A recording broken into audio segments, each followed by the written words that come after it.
Sometimes one night is enough to change an entire town forever. Places where people once felt completely safe can turn into crime scenes in a matter of hours. Doors that were never locked suddenly stay bolted. Neighbors grow suspicious of one another. And the quiet streets that once felt peaceful begin to feel unsettling. That's exactly what happened in the small town of Woods Cross, Utah. For years, the residents believed they lived in one of the safest places in the county. Nothing worse than petty theft ever seemed to happen there. People knew each other by name. Children played freely outside. Many families didn't even bother locking their doors at night. It felt like real danger could never reach a place that calm. But on June 6, 1980, that illusion shattered. An emergency call came in that morning. A man's voice, shaking with panic, told the dispatcher his wife was dead. He struggled to speak through the shock. The caller was Steve Strom. He said he had just returned home from his night shift and found his wife lying on the bedroom floor.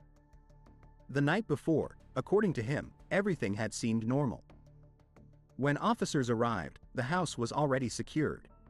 Steve sat outside, pale and disoriented, staring at the ground as if he still couldn't understand what had happened. Detective Clarence Montgomery stepped inside. At first, the house looked strangely calm. No overturned furniture. No scattered belongings. No signs of forced entry. Nothing suggested a violent struggle had taken place. But the bedroom told a different story. Karen Strom lay on the floor. A television had been knocked off its stand, still playing. The bed frame was damaged, as if someone had fought desperately. Bruises and abrasions covered her body. Deep marks were visible around her neck. Later, the medical examiner would confirm the cause of death, strangulation. But what troubled investigators most was something else. There was no sign of an intruder. No foreign fingerprints. No forced entry. Nothing stolen. Just the husband and the wife. So within hours, police attention turned to Steve. Karen had grown up in the nearby town of Bountiful. She came from a Catholic family and had always been very close to her younger sister, Coco. The 5-year age difference between them never mattered. They were best friends. Everything changed when Karen met Steve in high school. She was 17. He seemed quiet and reserved at first. But when he drank, his personality shifted. He became aggressive, jealous, and unpredictable. Coco noticed it quickly.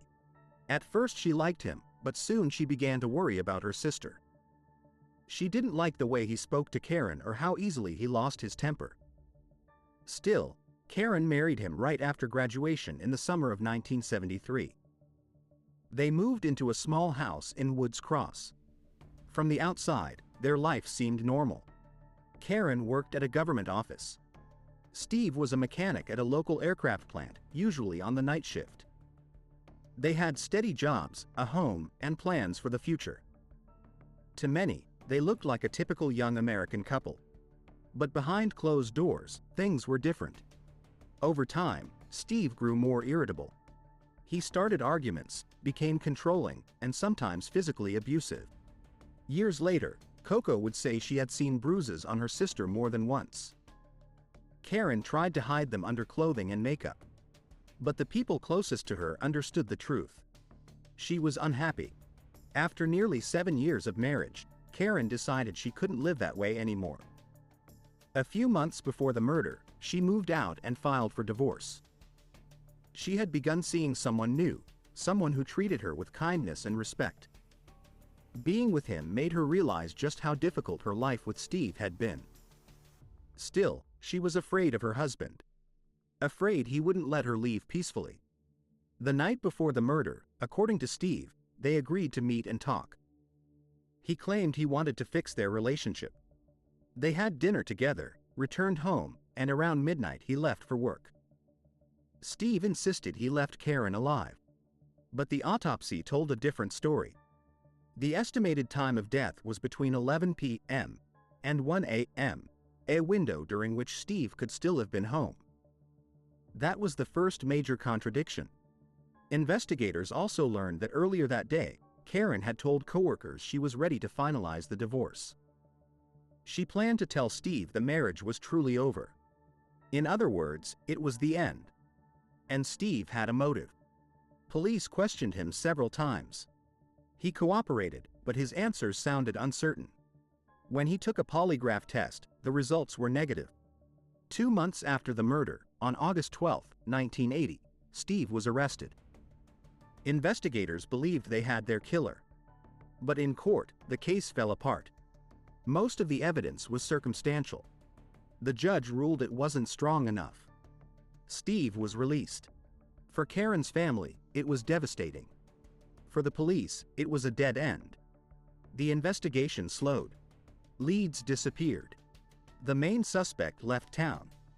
And the case was placed on a shelf with dozens of other unsolved crimes. It seemed the truth would remain buried. But 25 years later, a single piece of evidence would change everything. Years passed. Karen Strom's story slowly faded from local memory. Families moved away. New neighbors arrived. Children grew up without ever hearing her name. Detective Clarence Montgomery retired without seeing justice. The case became just another cold file. Until 2006. That's when a new detective named Brad Benson joined the department. He was interested in old cases, the ones everyone else had given up on. He wanted to see if modern technology could solve crimes that once seemed impossible. Among the dusty files, he found Karen Strom's case. At first glance, it looked ordinary. Old reports, faded photographs, suspect lists, interview transcripts. But one detail stood out. The evidence file still contained blood, hair, and skin samples collected from Karen's body and from several suspects. Back in the 1980s, DNA testing was still new. The samples had never been fully analyzed. Now, technology had changed. Benson sent the old evidence to a modern laboratory, hoping science could finally reveal the truth. While the tests were underway, he began re-interviewing people connected to the case. Former neighbors, friends, co-workers, and, of course, Steve Strom. By then, Steve had moved to another state and started a new life. When Benson told him the case had been reopened, he reacted nervously, saying the police were trying to blame him again. But Steve wasn't the only one Benson wanted to speak to. Another name appeared in the old reports. Edward Owens. He had worked with Steve at the aircraft plant. On the night of the murder, he left work early but claimed he spent the evening at a bar. His alibi had been confirmed, and he was cleared. Now Benson wanted another look. He discovered Owens was living in Northern Virginia. The detective called him and explained that the case had been reopened. He asked him to return to Utah and confirm his old statements. Owens agreed. He said he would arrive the following week. But that week never came. A few days later, Owens's wife realized he had disappeared. He left behind a note that looked like a farewell letter. Police traced his route. He took a taxi to the airport, flew to Texas, and crossed the border into Mexico. To Detective Benson, that looked extremely suspicious. Innocent people rarely flee the country just because police want to talk. And while the search for Owens was underway, the DNA results came back. And those results would change everything. The DNA results didn't just add another detail to the case. They changed everything. For the first time in 25 years, investigators had something solid, evidence that didn't rely on memory or assumptions. Laboratory technicians extracted genetic material from samples taken beneath Karen's fingernails. There were tiny particles of skin, clear signs of a struggle. And that DNA matched Edward Owens. But the findings didn't stop there. In the same samples, the lab also discovered his semen. The results suggested the attack had likely been sexual in nature. For Detective Benson, it was a shocking development. In the original investigation, almost nothing had linked Owens to Karen. They barely knew each other. They had crossed paths at a few gatherings, but there was no known conflict, no clear connection. Now, the DNA pointed directly at him. Benson went back to the old witness statements and read them again, this time with a new perspective. And that's when he noticed something important. Several coworkers had reported seeing Owens the day after the murder. They remembered scratches on his face and hands. At the time, those details hadn't meant much. But the original investigators had taken photographs of those injuries. Now those photos became critical evidence. The scratches could have come from a struggle. And the DNA beneath Karen's fingernails confirmed she had fought back. Everything was starting to fall into place. Police obtained an arrest warrant for Owens. But finding him wasn't easy. He was already in Mexico, trying to disappear. After several days, authorities located and arrested him. In January 2008, the first court hearing began. But the defense immediately presented an unexpected argument. Owens's attorney claimed the DNA didn't prove murder. According to him, Owens and Karen had been having an affair. He said they met that night willingly, which explained why his biological evidence was found on her body. The story sounded unlikely. But at that moment, prosecutors didn't have direct evidence to completely disprove it. Detective Benson realized the case could collapse again.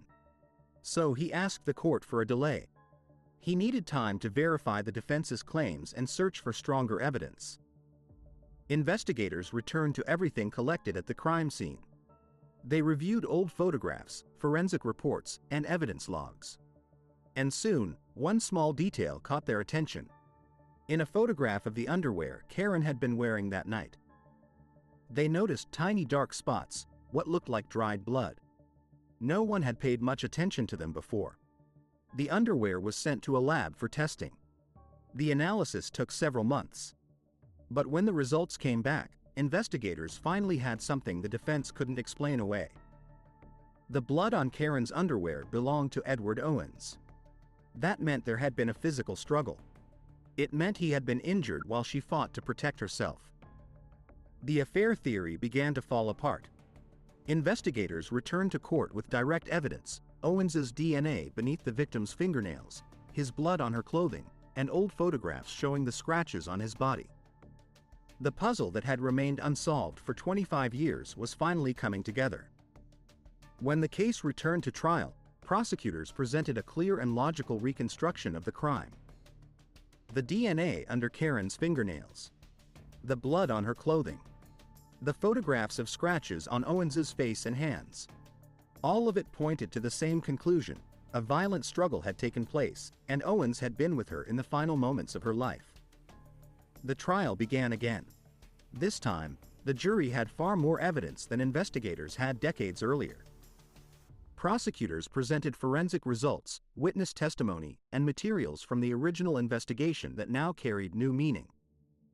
For several days, the same words echoed through the courtroom: DNA, signs of struggle, scratches, blood. Everything pointed to one man. After the hearings, the jury left to deliberate. The verdict was clear. Edward Owens was guilty of first-degree murder. But the story didn't end there. During the sentencing phase, the defense suddenly changed its strategy. Owens decided to confess, but not in the way anyone expected. He admitted that he had killed Karen Strom. But, according to him, he hadn't acted alone. Owens claimed that Steve Strom had hired him to kill his wife. He said Steve had promised him half of the life insurance money after her death. According to Owens, he went to the house that night to warn Karen. He said he wanted to tell her about her husband's plan. But an argument broke out. She began hitting and scratching him. He claimed he grabbed her by the neck to calm her down. And when he let go, she was already dead. It sounded like an attempt to shift the blame. But the court couldn't ignore such a statement. Sentencing was postponed. Investigators reopened the question of Steve Strom's involvement. They needed to determine whether this could have been a contract killing. Detectives went back through old records, re-interviewed witnesses, and reviewed financial documents.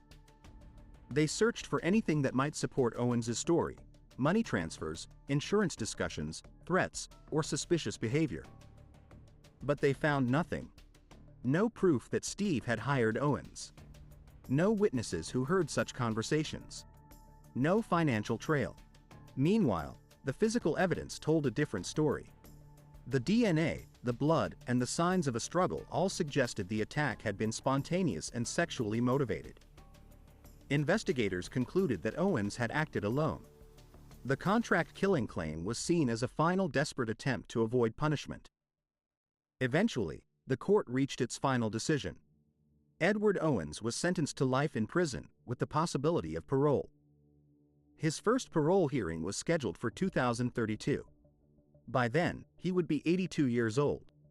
And most likely, he would never walk free again.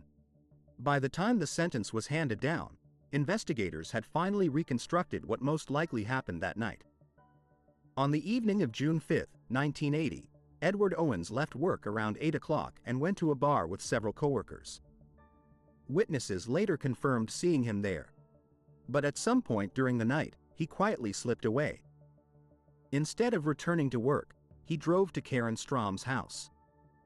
Investigators believed the front door may have been unlocked. In a quiet town like Woods Cross, that wasn't unusual. People trusted their neighbors. Many didn't feel the need to lock their doors at night.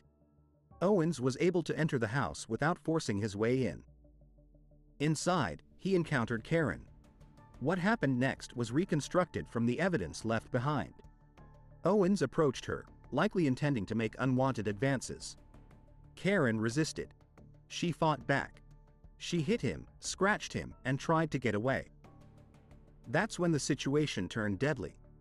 Owens grabbed her by the neck and began to strangle her. The struggle continued until Karen lost consciousness. And then, she died. Afterward, Owens left the house and returned to his normal life, as if nothing had happened. For 25 years, he lived as a free man. For 25 years, Karen's family didn't know who had taken her life. But in the end, the truth surfaced. Karen Strom's case became a reminder that even the oldest cold cases can be solved. Sometimes it takes decades. Sometimes it takes new technology. But the truth has a way of resurfacing. For Karen's family, it meant something simple but deeply important. The man who destroyed their lives would never truly be free again,